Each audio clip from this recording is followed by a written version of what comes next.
దేవునికి మహిమ కలుగును గాక. అందరికీ ప్రైజ్ లాడండి. ఈ ఉదయ కాలాన్ని బట్టి దేవాది దేవునికి మహిమ ఘనత ప్రభావములు కలుగును గాక. మీరందరూ బాగున్నారని నేను బాగున్నానని విశ్వసిస్తున్నాను. ఎందుకంటే దేవుని పిల్లలం కాబట్టి ఖచ్చితంగా దేవుడు మనల్ని సంతోషంగా సమాధానంగా ఆయన యొక్క దూతలను మనకు తోడుగా ఉంచి బలపరుస్తాడు. ఆయన సన్నిధి నిరంతరం మనతో ఉంటున్నందుకు దేవాది దేవునికి మహిమ ఘనత ప్రభావములు కలుగును గాక. చూడండి, నిన్నటి దినం మనము ఏలియా అయితే రోషం కలిగి దేవుని పక్షాన నిలబడి ఆయన చేసినటువంటి ప్రార్థనకు జవాబుగా ఆకాశం నుంచి అగ్ని వచ్చి ఆయన పెట్టినటువంటి ఆ పచ్చి మాంసాన్ని దహింప చేసినట్లు మనం చూస్తున్నాము. అయితే 400 మంది ప్రవక్తలు ఉదయం నుంచి వాళ్ళు ఎంతో కేకలు పెడుతూ వాళ్ళ దేవతలు పూజించినప్పటికీ కూడా అక్కడ మహత్కార్యం అనేది జరగదు. నిజమైన దేవుని మీద ఆధారపడినటువంటి ఏలియా ప్రార్థించగా ఆకాశం నుంచి ఆ యొక్క అగ్నిని దేవుడు పంపించి అది దహింప చేసినట్లు మనం చూస్తున్నాము. అదే సమయంలో అది కొంతకాలం అయిపోయిన తర్వాత ఇదే 1వ రాజుల గ్రంథము 21వ అధ్యాయంలో మొదటి నుంచి కొన్ని మాటలు రాయబడి ఉంటాయి. ఇక్కడ షమ్రోనుకు రాజుగా ఉంటున్నాడు ఎవరు, అహాబు. ఆ సమయంలో ఆయన ఏం చేస్తున్నాడంటే ఆయనకి చాలా ద్రాక్ష తోట ఉంది. దాన్ని ఆనుకొని కొంచెము నాబోతు అనేటువంటి వ్యక్తికి ఒక చిన్న ఒక మన భాషలో చెప్పాలంటే 1 ఎకరా 2 ఎకరాలు కలిగినటువంటి చిన్న పొలం ఉంది. ఆయన ఆనుకున్నటువంటి ఆ తోట ఉంది. అది నా తోటలో అది కలసదు అనేటువంటి ఆ యొక్క ఆశ ఎవరికి కలుగుతుందంటే ఆహాబు రాజు కలుగుతుంది. ఆహాబు రాజు పిలిపించి నాబోతు నీకుండేటువంటి ఆ యొక్క తోట నాకు ఇచ్చేసేయి, నా తోటలో కలుపుకుంటాను అని అడుగుతాడు. అప్పుడు ఆయన అంటాడు, అయ్యా ఇది మా పిత్రార్జితము, మా పెద్దోళ్ళు ఇచ్చినటువంటి తోట ఇది, నేను అది ఇవ్వనయ్యా, అది ఇవ్వను అంటాడు. అయితే అంతటితో గమ్ముగైపోయి తన ఇంటికి తను వెళ్ళిపోతాడు. కానీ రాజు వచ్చి తన నగిరిలో చాలా దిగులుతో ఆయన భోజనం కూడా తీసుకోకుండా అలాగే పడుకొని ఉంటాడు. భార్య అయినటువంటి ఆ యెజబెలు అడుగుతుంది, ఏమని అడుగుతుంది, ఎందుకు మీరు అలా ఉన్నారు అని. ఆయన జరిగిన విషయం చెప్తాడు. ఓరే, దీనికే నువ్వు ఇంత బాధపడాలా, అది ఎలాగైనా సరే ఆ తోట మనకు వచ్చే విధంగా నేను ప్లాన్ చేస్తానని ఆమె అంటుంది. ఎవరు, యెజబెలు. ఆ తర్వాత ఆమె ఏం చేస్తుందంటే ఆ యొక్క కొంతమందిని దొంగ సాక్ష్యాలు చెప్పే వాళ్ళని కూడబెట్టి ఆ యొక్క కొన్ని రాజముద్రలు వేయించి ఆ తాకీదు రాయించేసి పొలం అంతా ఈయన కొనుక్కున్నట్లు దానికి సాక్షి వాడు ఉన్నట్లు, తర్వాత ఆ రాజును ఆయన తిట్టినట్టు ఇలాంటి సాక్ష్యాలు చెప్పించి ఆయన ఏం చేపిస్తుందంటే ఆ రాళ్లతో కొట్టి చంపించేసి. అంటే అంత భయంకరమైన వ్యక్తిత్వం కలిగినటువంటి స్త్రీ ఎవరు, యెజబెలు. ఈ భర్త ఎలాంటి వాడంటే ఆశపోతుడు. దేవుడు అంటే లెక్కలేదు. భార్యాభర్తలు ఇద్దరు కూడా చాలా భయంకరమైనటువంటి దుష్టత్వంతో నిండిపోయినారు. అలాంటి సమాజంలో మనము ఈ రోజు ఉంటున్నాం. కొంతమంది కుటుంబాల్లో భర్త బాగుంటే భార్య బాగుండదు, భార్య బాగుంటే భర్త బాగుండడు. కొన్ని కుటుంబాలు ఇద్దరు ఏకీభవించి ఇలాంటి తప్పులు చేస్తూ ఉంటారు. వాళ్ళ పిల్లలు కూడా ఇలాంటి అలవాట్లే వస్తుంటాయి. ఏది చూస్తారో అది వాళ్ళే చేస్తారనమాట. కాబట్టి ఇలాంటి పరిస్థితులు ఆ యొక్క షోమ్రోన్లో జరుగుతున్నాయి. అలా జరిగినప్పుడు పాపం నాబోతు ఏమైపోయాడంటే చనిపోయాడు. చనిపోయిన తర్వాత తన రక్తాన్ని ఇంకా కుక్కలు వచ్చి నాకి వెళ్ళిపోతాయి. అప్పుడు ఏలియా ప్రవక్తకు దేవుని యొక్క వాక్యం ప్రత్యక్షమవుతుంది. అప్పుడు ఏలియాతో చెప్తాడు దేవుడు, నువ్వు వెళ్ళి రాజుతో ఈ మాట చెప్పు, నువ్వైతే భయంకరమైనటువంటి పాపం చేసి నాబోతు యొక్క ఆ యొక్క పిత్రార్జితమైనటువంటి తోటను లాక్కున్నావు. తోటను లాక్కునింది కాకుండా తన మీద అబద్ధ సాక్ష్యాలు చెప్పించావు.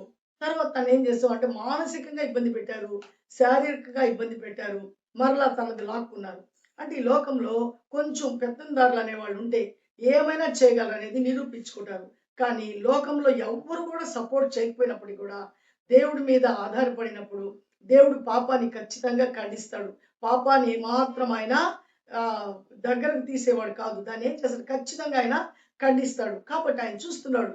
యథార్థవంతులు దేవుడు తప్పకుండా చూస్తాడు. వాళ్ళ పక్షాన ఎవరు లేకపోయినా దేవుడు మాత్రం ఖచ్చితంగా వాళ్ళ పక్షాన ఉంటాడు. ఉన్నాడు కాబట్టి ఆయన ఏం చేస్తాడంటే ఏలియా ప్రవక్తను పంపించి అంటున్నాడు, ఇదిగో నువ్వు వెళ్ళి చెప్పిరా అహాబుతో, బుద్ధి రావాలి అహాబుకి. ఈ రోజైతే వారిని చంపించి ఆయన యొక్క తోటను మీరు తీసుకున్నారు.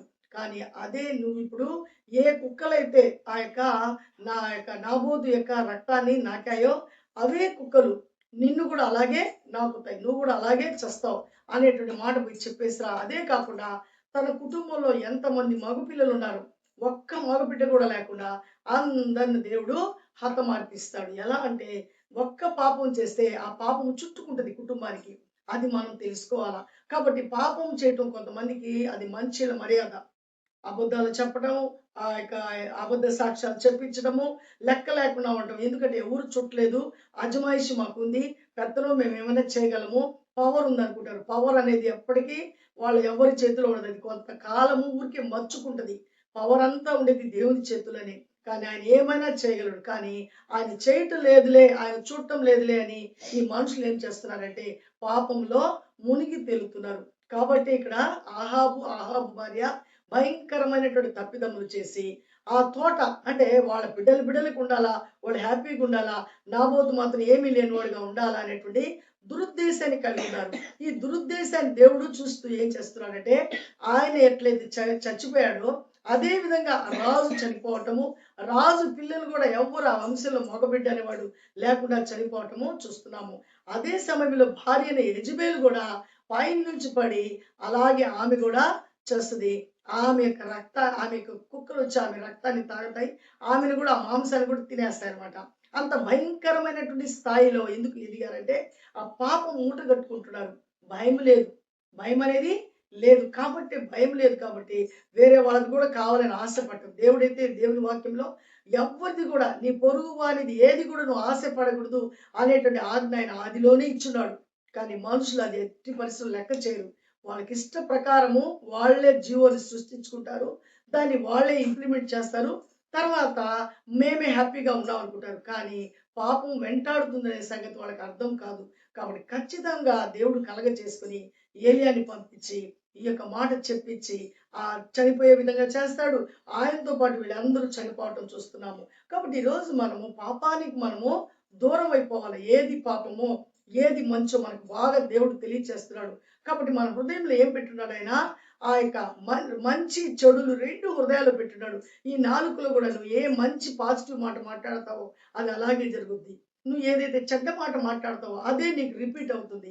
కాబట్టి నువ్వు మాట్లాడే మాట, నువ్వు చేసేటువంటి తలంపులు అన్నీ కూడా అది మంచి చేస్తే ఆ మంచి ఫలితాలు నువ్వు పొందుకుంటావు, నీ కుటుంబం పొందుకుంటుంది, నీతో ఉండే సమాజం నీతో కూడా హ్యాపీగా ఉంటుంది. కానీ దుష్టుడికి దూరంగా ఉండాలని ఇదే వాక్యం ఏమంటదంటే దుష్టుల ఆలోచన చొప్పున నడవక పాపుల మార్గమున నిలవకుండా అపహాసకులు కూర్చుండ చోట కూర్చుండకుండా యెహోవా ధర్మశాస్త్రాన్ని ఎవరైతే దివారాత్రులు ధ్యానిస్తారో వాళ్ళు ధన్యులంట. వాళ్ళంట ఆ యొక్క నీటి కాలువన నాటబడినటువంటి ఆ చెట్టులాగా పచ్చదనాన్ని కలిగి ఉంటారంట. అది దేవుడు మనుషులకు ఇస్తున్నటువంటి ఆజ్ఞ, ఇస్తున్నటువంటి గొప్ప ఒక వాగ్దానంతో కూడుకున్నటువంటి మాట. మన దుష్టుల ఆలోచన చొప్పున నడవకూడదు. పాపులు కూర్చున్న చోట కూర్చుండకూడదు. అపహాసకులు కూర్చున్న దగ్గర మనం అస్సలు ఉండకూడదు. ఎందుకంటే ఎవరో గురించి మాట్లాడుతుంటారు, అవే ఆలోచనలు మనకు వస్తాయి. కాబట్టి ఇవన్నీ ఏంటంటే పాపాన్ని మూటగట్టుకునేటువంటి పనులు.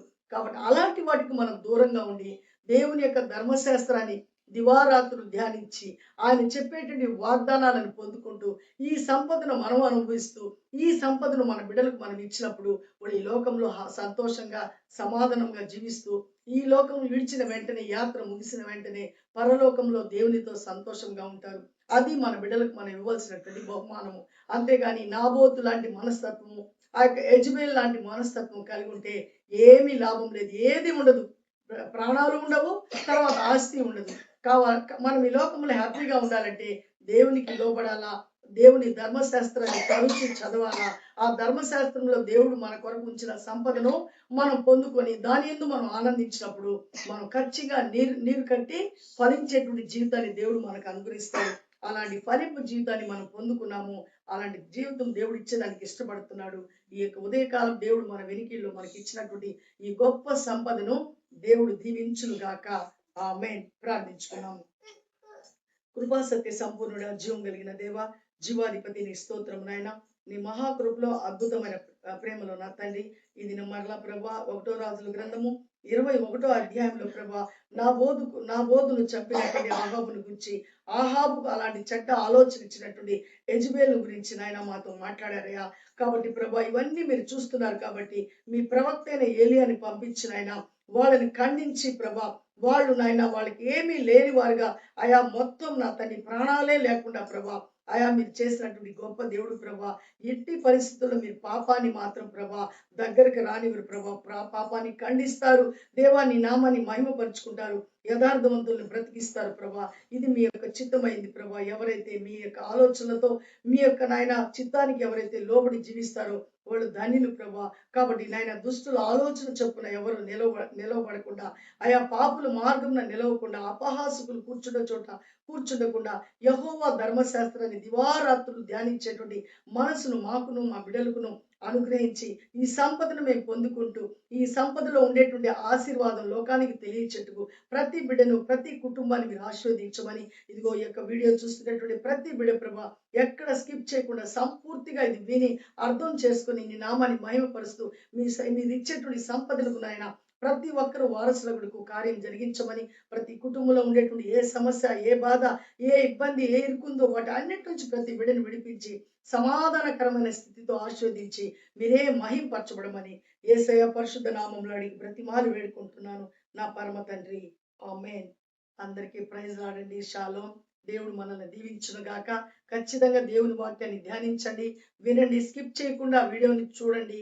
ఖచ్చితంగా షేర్ చేయండి, లైక్ చేయండి. ఇంకా సబ్స్క్రైబ్ చేసుకోకపోతే చేసుకొని అనేకుల కొరకు దేవుని రాజ్యాన్ని కడదాము. ప్రతి ఒక్కరూ దేవుని వాక్యం వినే విధంగా మన జీవితాలు వాళ్ళ ముందర తెరవబడిన పుస్తకాలు ఉండే విధంగా చూసుకున్నాము. కాబట్టి ఖచ్చితంగా దేవుడు మనల్ని మన కుటుంబాన్ని దీవించును గాక. మరలా రేపు దినం దేవుని చిత్తం అయితే కలుద్దాము. అంతవరకు మనందరికీ షాలోం.